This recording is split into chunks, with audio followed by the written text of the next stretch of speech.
Let's make planetary bath bombs. We'll first gather all of our ingredients. Mix equal parts bicarb and citric acid. A good way to do this is by filling half your mould with bicarb and the other half with citric acid. Pop it in a bowl and mix. Add a few drops of essential oil. I'm using lavender. Split your mixture into as many bowls as you'd like colours. So I need red, blue and green. So I'm going to split it into 3 bowls.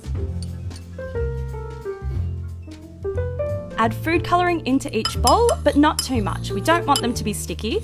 And make sure they're the right colours for the planets you're making. Now, tightly pack your moulds with your different colours and press together.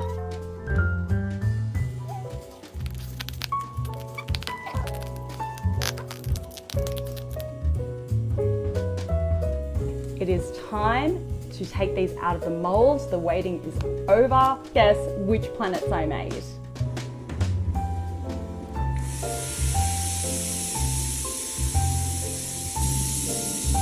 And there you have it. Perfect for experimenting with friends or making gifts and making bath time a little bit more colourful.